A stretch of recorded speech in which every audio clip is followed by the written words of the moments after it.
bloody sweet. Hello everyone, I'm Naveen. Welcome to our channel. So, in this video, we will see the part of movie review. Yes, I have பார்த்துட்டேன்.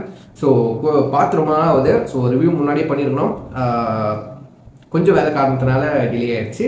But பார்த்த ஞாபகம் கொஞ்சம் இருக்கு. மறந்துறதுக்குள்ள நான் வந்து என்ன எனக்கு பிடிச்சது பிடிக்கலன்னு சொல்லிட்டு இந்த மூவி ரிவ்யூல என்னோட பர்சனல் ஒப்பீனியன் இந்த சின்னஸ் படம் பார்த்ததுக்கு அப்புறம் ஷேர் பண்ணிக்கிறேன் as a மூவி ரிவ்யூவா. சரிங்களா? ஸோ ஃபர்ஸ்ட் ஆஃப் ஆல் யாரெல்லாம் சின்னஸ் படம் பார்த்துட்டீங்களா பார்க்கலையா இல்லை படம் பார்த்ததுக்கு அப்புறம் பிடிச்சா பிடிக்கலையா அப்படின்னு சொல்லிட்டு கீழே கமெண்ட் பண்ண பார்த்து தெரிஞ்சுக்கிறேன். ஸோ சின்னஸ் படம் பார்த்ததுக்கு அப்புறம் வந்துட்டு நிறைய ரிவ்யூஸ் பார்த்தேன். ரிவ்யூ பண்ணுறதுக்கு முன்னாடி நிறைய ரிவ்யூஸ் பார்த்தேன். சத்தியமாக யாரோட கருத்து எடுத்து நான் பேசப்படுறது கிடையாது. இப்போ நான் பேசுறது என்னோட பர்சனல் ரிவ்யூ, ஓகேவா? பர்சனல் ஒப்பீனியன், என்னோட கருத்து. எனக்கு என்ன பிடிச்சிருக்கு, மேபி எனக்கு பிடிச்சது உங்களுக்கு பிடிக்காம இருக்கலாம், உங்களுக்கு பிடிச்சது எனக்கு பிடிக்காம இருக்கலாம். Okay, it's personal review, personal opinion ma'am. Okay, so யாரோ எடுத்து அடுத்து பேசப்படுகிறது. பட் இந்த படம் ரிவ்யூலாம் பார்க்குறப்போ வந்துட்டு பாசிட்டிவாக வந்துச்சு. பட் ரொம்ப லேக் அப்போ அப்படின்னு சொல்லிட்டு இருந்தாங்க. ஃபர்ஸ்ட் 50 மினிட்ஸ், ஒரு 50 மினிட்ஸில் முதல் 40 நிமிஷம் வந்துட்டு செம்ம லேக், ஸ்லோ அப்படின்னு சொல்லியிருந்தாங்க. Obviously it's true. படம் வந்து 2 hours 15-20 மினிட்ஸ் கிட்ட தான் இருக்குங்க. சரிங்களா? ஸோ கொஞ்சம் இருக்கிற மாதிரி தான் இருக்கும். சரிங்களா? ஸோ ஃபர்ஸ்ட் ஆஃப் ஆல் இது நம்ம இந்த படத்தோட டைரக்டர் வந்துட்டு ரயன் கோக்லர். எஸ், இவர் வந்துட்டு நம்ம மார்வலில் பிளாக் பேந்தர் வாக்கண்டா ஃபாரெவர் அண்ட் ரீசெண்டாக கூட அயன் ஹார்ட் வந்துச்சுல, அந்த சீரீஸை கூட டைரக்ட் பண்ண டேரக்டர் தான் இந்த படத்தை டைரக்ட் பண்ணியிருக்காரு. ஓகே, ஸோ அவரும் மைக்கேல் பி ஜோர்டனும் வந்து சேர்ந்தாலே வந்துட்டு நிறைய ஏகப்பட்ட படங்கள் பண்ணியிருக்காங்க. நான் பார்த்ததில்ல, பட் அவரை பற்றி ரிசர்ச் பண்ணுறப்ப பார்த்துருக்கேன். நம்ம மைக்கேலும் நம்ம ரேனும் வந்துட்டு சேர்ந்து நிறைய படங்கள் பண்ணியிருக்காங்க. ஸோ மோஸ்ட் அவர் எடுத்த படங்களே வந்துட்டு எல்லா படத்துலையும் மைக்கேல் தான் வந்துட்டு ஹீரோவாக நடிச்சிருக்காரு, ப்ரோட்டகனிஸ்டாக. பட் இது என்னது பிளாக் பேந்தரில் மட்டும்தான் மைக்கேல் பி ஜார்டனை வந்துட்டு ஆன்டகனிஸ்டாக கொண்டு வந்திருப்பாங்க. அதுலேயும் வந்துட்டு அவருக்கு ஒரு சின்ன பேக் ஸ்டோரி இருக்கும், ஒரு சென்டிமெண்ட் இருக்கும், ஒரு எமோஷனல் சைடு இருக்கும், ஃபீலிங்ஸ் இருக்கும். அவர் பக்கமும் நியாயம் இருக்கிற மாதிரி இருக்கும். ஒரு கேரக்டர் ஒன்று கொண்டு வந்திருப்பாங்க ரைட்டா. அந்த அந்த அந்த மைக்கேல் பி ஜோர்டன் ஒரு பண்ணார்ல பிளாக் பேந்தரில் அந்த கேரக்டர் பேர் மறந்து போச்சுங்க லிட்டரலி. ஆனால் அது செம்ம இன்ட்ரெஸ்டிங்கான கேரக்டர். அவருக்கும் ஒரு நியாயம் இருக்கும். ஆனால் அவர் செத்ததுக்கு அப்புறம் கடைசியில் செத்துருவார். லைக் வந்து ஏற்றுக்கவே முடியல பிளாக் பேந்தரில். அந்த மாதிரி ஒரு கேரக்டர் பண்ணியிருப்பான். அதே மாதிரி இந்த படத்தில் என்ன இன்ட்ரெஸ்டிங்னா மைக்கேல் பி ஜோர்டன் வந்துட்டு ட்வின்ஸாக வந்துட்டு ப்ளே பண்ணியிருக்காரு. சரிங்களா? ட்வின்ஸாக லைக் வந்து 2 அண்ணன் தம்பிங்க இருப்பாங்க. ஒன்று வந்துட்டு ஸ்டேக் அண்ட் ஒன்று வந்துட்டு ஸ்மோக்கா இல்லைங்க. Yes, steak and smoke. நான் பேர் மறந்துட்டேங்க, நான் தான் பார்த்து தெரிஞ்சுக்கிட்டேன். சரிங்களா? மைக்கேல் பி அவர் தான் ட்வின்ஸாக நடிச்சிருக்காங்க. இட்ஸ் லிட்டரலி டேம் மேன், அப்படி தான் சொல்கிற மாதிரி இருக்குது. லைக் எத்தனையோ நம்ம ட்வின்ஸ் ஒன்றா நடிக்கிறவங்க பார்த்துருப்போம். லைக் வந்துட்டு ட்வின்ஸ்னால் என்ன, ஒரே பர்சன் வந்து டுவெல் ரோல் நடிப்பாங்க ரைட்டா, ட்வின்ஸாக நடிப்பாங்க. ஸோ லைக் வந்து காஸ்டியூம் டிஃப்ரெண்ட்டாக இருக்குது. ஓகேவா? அந்த இந்த உருவம், பியர்டு எல்லாம் ஸ்டைல்லாம் வந்துட்டு சேம் தான். சரிங்களா? பட் அதுலேயும் டிஃப்ரென்ஷியேட் இருக்குங்க, நீங்கள் உன்னிப்பாக கவனிச்சா. சரிங்களா? ஸோ அதுக்கு தொடர்ந்து வந்துட்டு நம்ம ஹெய்லி ஸ்டான்ஃபில். ஸோ அவங்க வந்துட்டு நம்ம மார்வலில் ஹாக்காய் படத்தில் வந்து கேட் பிஷப்பாக வந்திருப்பாங்க. த நியூ யங்கர் மார்வல்ஸ்னு சொல்லிட்டு யங்கர் அவெஞ்சர்ஸா அப்படின்னு சொல்லிட்டு கேட் பிஷப்பாக வந்திருப்பாங்க. ஸோ அவங்க ஆக்டிங்கும் சூப்பராக இருக்கும், எனக்கு ரொம்ப பிடிக்குங்க. அதுக்கப்புறம் வந்துட்டு ஏதோ ஒரு படத்தில் நடித்தாங்க. இல்லைங்க, படம் பேர் மறந்துட்டாங்க, அதான் பிரச்சனை. ஒரு பம்பிள்பி. எஸ், பம்பிள்பியில் நடிச்சிருப்பாங்க. அது சூப்பராக இருக்கும், ஆக்டிங் நல்லாயிருக்கும். இவங்க தான் மெயின் கேரக்டராங்க. அவங்களும் ஒரு முக்கியமான கேரக்டராக வருவாங்க. படத்தில் பயங்கரமாக இருப்பாங்க. ஸோ இன்னும் ஸ்கெடியூல் பண்ணுற மாதிரி வருவாங்க. ஆனால் செம்மையாக ஒரு ரோல் இருக்கும். உண்மையிலே பயந்துட்டேன். இது ஆப்வியஸ்லி இந்த சின்னஸ் வந்துட்டு ஒரு பேய் படம். அது ட்ரெய்லர் இது பார்க்குறப்ப நமக்கு தெரிஞ்சிச்சு பேய் படம். ஆனால் வந்து இந்த படம் வந்துட்டு 1930s நடக்கிற மாதிரி காமிச்சிருந்தாங்க அந்த காலத்தில். சரிங்களா? அந்த காலத்தில் நடக்கிற மாதிரி. ஸோ அதுக்கேற்ற காஸ்டியூம், அதுக்கேற்ற லொக்கேஷன்ஸ், அவங்க எப்படி பேசுவாங்க, அந்த விதம், அந்த இருக்கிற காலகட்டத்தில் அது மறுபடியும் ரீக்ரியேட் பண்ணியிருக்காங்க. அது இவ்வளோ பெரிய விஷயங்க. லைக் வந்து இந்த காலத்தில் இருக்கிற மாதிரி படங்கள் எடுக்கிறதுக்கே ரொம்ப கஷ்டம். அது அந்த காலத்தில் போய் எடுத்திருக்காங்க.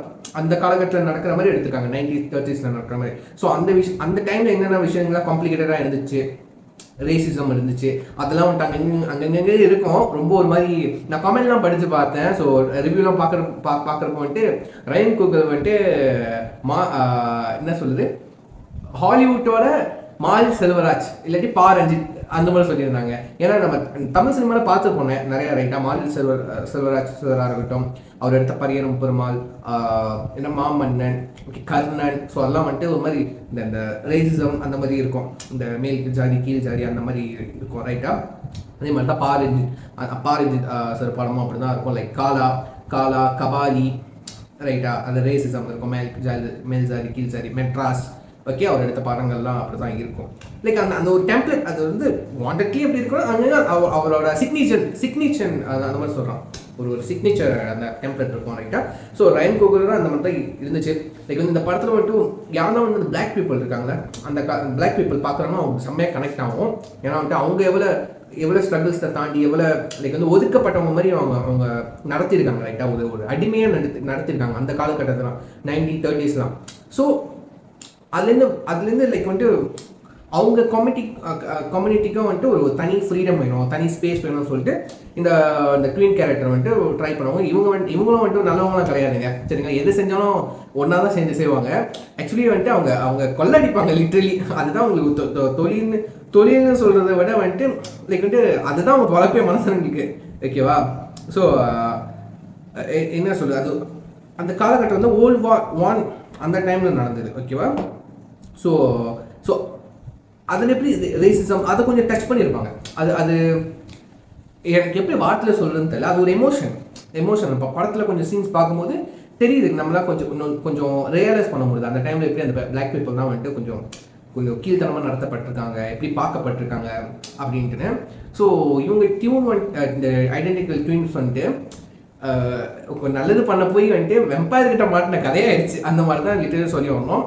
ஸோ கதை வந்துட்டு பேய் படம் தாங்க. ஒரு மாதிரி அவங்க ஒரு பார் ஆரம்பிப்பாங்க. ஸோ பாரில் வந்து வெம்பயருக்கு அவங்க பிளாக் காமெடிக்குன்னு சொல்லிட்டு பார் ஆரம்பிப்பாங்க. ஒயிட் பீப்புள்லாம் வரக்கூடாது, வெறும் பிளாக் பீப்புள் மட்டும் தான் என்ஜாய் பண்ணுறதுக்கு, பார்ட்டி பண்ணுறதுக்கு, ஓகேவா. அவங்களுக்கு மட்டும் அந்த ஒரு பார் ஆரம்பிப்பாங்க சரிங்களா. ஸோ அங்கே வந்துட்டு வெம்பயர் வந்துட்டு அந்த வெம்பயர்கிட்டேருந்து ஆளை காப்பாற்றினாங்களா இல்லையா, எப்படி வந்தாங்க.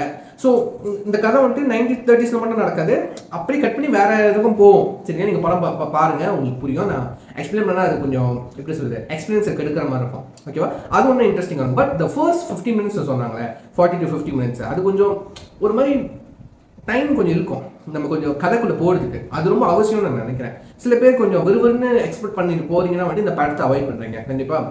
இது ஒரு ஸ்டோரி ஓரியன்டான ஒரு ஃபிலிம், ஓகேவா. ஸோ நம்ம அந்த கதைக்குள்ளே நம்ம எப்போ வந்துட்டு கனெக்ட் ஆகிறோமோ, கதைக்குள்ளே ட்ராவல் ஆகிறோமோ, அப்போ தான் நீங்கள் அந்த படத்தை கனெக்ட் பண்ணிக்க முடியும். அப்போ தான் நீங்கள் அந்த படத்துக்குள்ளேயே ட்ராவல் ஆகுவீங்க. ஸோ அது வெரி வெரி இம்பார்ட்டன்ட் என்னை பொறுத்த வரைக்கும்.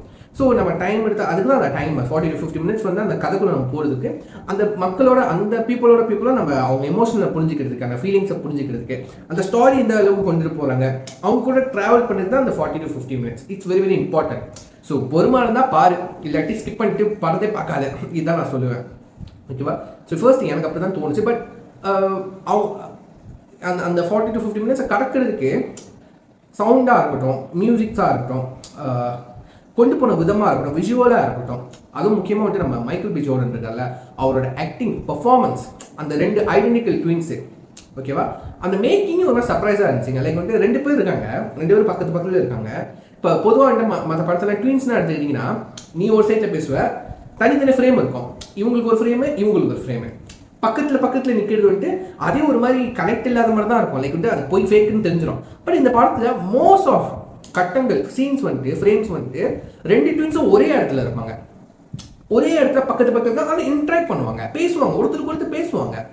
அவர் ரிப்ளை பண்ணுவார், பதில் கொடுப்பாரு, ரிப்ளை பண்ணுவார், ஓகே. 2 பேரும் அந்த ட்வின்ஸ் இருக்காங்களே நம்ம மைக்கேல் பி ஜோர்டன், 2 ஒரே ஆள் தான் ப்ளே பண்ணியிருக்காங்க, புரியுதா. டுவெல் ரோல் ஸ்டேக் அண்ட் ஸ்மோக்குன்னு சொல்லிட்டு. அந்த காஸ்டியூமில் வேணால் டிஃப்ரென்ஸ் இருக்கும் நீங்கள் பார்க்க. பட் உங்களுக்கு பார்க்க என்ன 2 பேரும் ஒரு ஆள் ஒரே வாய்ஸில் தான் பேச மாட்டாங்க. பட் அவ்வளோ டிஃப்ரென்ஸுங்க. அந்த ஆட்டிடியூட், அந்த ஸ்மோக்குக்கு ஒரு ஆட்டிடியூட் இருக்கும், அந்த ஒரு கேரக்டருக்கு ஸ்மோக்குக்கு ஒரு ஆட்டிடியூட் இருக்கும், ஸ்டேக்குக்கு ஒரு ஆட்டிடியூட் இருக்கும், டிஃப்ரெண்ட்டாக இருக்கும்.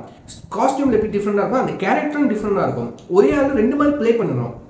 அந்த பேசுகிற விதம், இந்த பிஹேவியர், அவங்களோட பாடி லாங்குவேஜ் கம்ப்ளீட்லி டிஃப்ரெண்ட். 2 பேரும் ஐடென்டிக்கல் ட்வின்ஸ் தான். ஐடென்டிக்கல் ட்வின்ஸ் மீன்ஸ் வந்து டிஎன்ஏ ஒன்றா இருக்கும், ஃபீலிங்ஸ் 2 பேர் feelings. But the character wise வந்து டிஃப்ரெண்ட், டோட்டலி டிஃப்ரெண்ட். லைக் உங்களால் 2 பேரும் வேறடா. உண்மையிலேயே வந்துட்டு மைக்கேல் பி ஜோர்டன் வந்து ட்வின்ஸ் தான்டா அப்படின்னு உங்களுக்கு ஃபீல் பண்ண வைக்கும் அவரோட பெர்ஃபார்மன்ஸ்.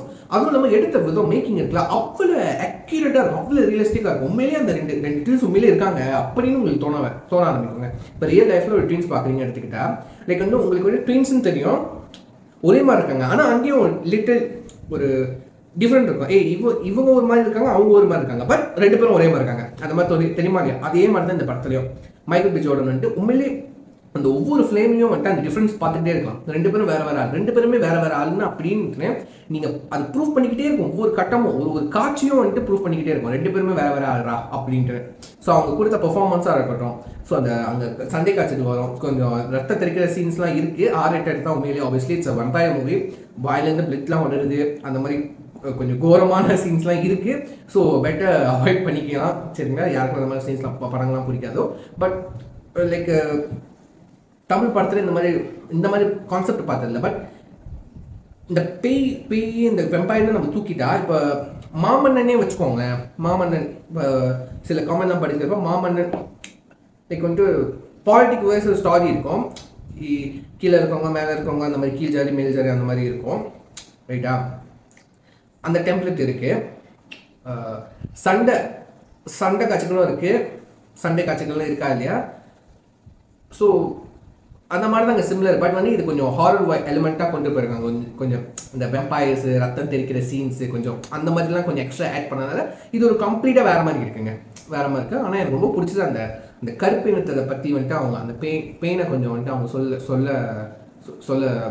சொல்லலாம் காமிச்சது. அந்த காலகட்டத்தில் எப்படி இருந்திருக்கும் நம்மளால கொஞ்சம் இமேஜின் பண்ண முடியுது, விஷுவலாக வந்துட்டு கொஞ்சம் நாள் பார்க்க முடியும், உண்மையிலே இப்படி தான் இருந்திருக்குமா அப்படின்ட்டு. அந்த பிளாக் பீப்புளுக்கு ரொம்பவே கனெக்ட் ஆகும் நம்புகிறேன் சத்தியமாக.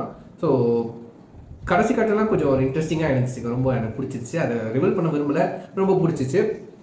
கண்டிப்பாக இன்னொரு வாட்டி பார்க்கலாங்க. அந்த அந்த அந்த ஃபிலிமோட கலர் பேட்டர்ன் மியூசிக் ஓகேவா, அது ஃபுல்லாக நம்மளால ஓன் பண்ண முடியுது. லைக் வந்து நம்ம கொஞ்சம் அந்த 40 to 50 minutes மட்டும் போர் அடிக்காமல் மூஞ்சி சுளிக்காமல் ஃபோனை பார்க்காம டிஸ்ட்ராக்ட் ஆகாமல் கதைக்குள்ள அந்த 40 to 50 minutes முன்னே ஃபர்ஸ்ட் 40 to 50 minutes இருக்குல்ல அதை கொஞ்சம் அண்டர்ஸ்டாண்ட் பண்ணிக்கிட்டு கதைக்குள்ளே போயிட்டிங்கனாலே போதும். ஃபுல் கதையும் வந்து உங்களுக்கு அந்த போரிங்கே தெரியாது. லிட்டரலி உங்களுக்கு அந்த எமோஷ்னலாக நீங்கள் கனெக்ட் ஆவீங்க. ஒரு பயம் வரும், வெப்பாயஸ் வரும்போது சர்வைவ் பண்ணணும், காப்பாற்றணும் எப்படி. அதுக்கப்புறம் டக்குன்னு கொஞ்சம் வந்து இந்த 1930s வேற ஒரு ஜோனுக்கு போவோம் படம் ஓகேவா. பட் உங்களுக்கு எங்கேயுமே வந்துட்டு அந்த லேக் வந்துட்டு சில பீப்புளுக்கு யாரெல்லாம் வந்து கதையில் சுத்தமாக கனெக்ட் ஆக முடியலையும் உங்களுக்கு லேக் அடிக்கும் சரிங்களா. ஸோ அந்த மாதிரி பர்சன்லாம் கொஞ்சம் ஸ்லோவாக தான் போவோம், பிகாஸ் இது கொஞ்சம் ஸ்டோரி ஓரியன்டாக போவோம். ஸோ யாருக்கும் அந்த கதை ரொம்ப பிடிக்கும், கதை வழியாக உங்களுக்கு வந்து படம் போகணும், ஸ்லோவாக இருந்தாலும் பரவாயில்ல அப்படின்னு நினச்சிங்கன்னா இந்த படத்தை வந்து கண்டிப்பாக செக் பண்ணி பாருங்கள். எனக்கு அந்த மைக்கேல் பி ஜோர்டனோட ஆக்டிங் பெர்ஃபார்மன்ஸ் ரொம்ப பிடிச்சிருந்துச்சு. அந்த ட்வின்ஸ் எத்தனையோ போய் ட்வின்ஸாக ப்ளே பண்ணியிருக்காங்க, பட் இவ்வளோ அக்யூரேட்டாக இவ்வளோ பாசிபிளாக வந்துட்டு அவங்க இல்லாத ஒரு ட்வினாக இருக்கிற மாதிரி கொண்டு வந்திருக்காங்க ஸ்க்ரீனில். அது இவ்வளோ பெரிய விஷயம். ஸோ அதுக்காக பெரிய விஷயஸ் கண்டிப்பாக சொல்லி ஆகணும். ஸோ சூப்பராக இருந்துச்சு. பட் இந்த மாதிரி ஃபிலிம்ஸ்லாம் நான் வந்துட்டு அவாய்ட் பண்ணுவேன். இந்த வெம்பயர்ஸ் பார்க்கறதுலாம் வந்துட்டு கொஞ்சம் அவாய்ட் பண்ணிப்பேன். எனக்கு அது கொஞ்சம் லைக் வந்துட்டு நம்மளுக்கு அது கெட்டகராக மாறிடும், நைட்டில் தூங்க முடியாது, அந்த மாதிரி பண்ணி விட்ருவோம். பட் இந்த ரத்த தெரிக்கிற சீன்ஸ்லாம் வந்துட்டு டெட்பூலாக தான் நான் செம்மையாக என்ஜாய் பண்ணுவேன். டெட்பூலாக இருந்தால் ரத்த தெரிக்கிற காட்சிகள் வந்து டெட்பூல் வந்துட்டு ஒருத்தனை ரெண்டாக பிரிக்கிற கை கால்லாம் வெட்டி போடுற தலையை வந்துட்டு அப்படியே வெட்டுறாரு, அதெல்லாம் நான் செம்மையாக என்ஜாய் பண்ணுவேன் ஓகேவா. Because it's a Deadpool, I am a Deadpool fan. அந்த மாதிரி ஸ்லாஷர்லாம் நம்ம செம்மையாக என்ஜாய் பண்ணுவேன். பட் இது வந்துட்டு அப்படி பேய் படமாக வரும்போது நம்மளுக்கு அது வந்துட்டு எனக்கு அது ஒத்து வராது அப்படின்னு நான் அவாய்ட் பண்ணிப்பேன். பட் இந்த படம் வந்துட்டு சூப்பராக இருந்துச்சுங்க, நல்ல எமோஷனலாக ரொம்ப கனெக்ட் ஆனிச்சு, நிறைய பீப்புள் கனெக்ட் ஆகும் ஓகே. ஸோ யாரெல்லாம் ஒன்று பார்க்கலையோ மறக்காம செக் பண்ணி பாருங்கள். மேபி OTTயில் ரிலீஸ் ஆகிருக்கும்னு நினைக்கிறேன், டைமில் செக் பண்ணி பாருங்கள் சரிங்களா. ஸோ இது சொல்லி எப்படி முடிச்சுக்கிறேன். நெக்ஸ்ட் டேக் கேர், பாய்.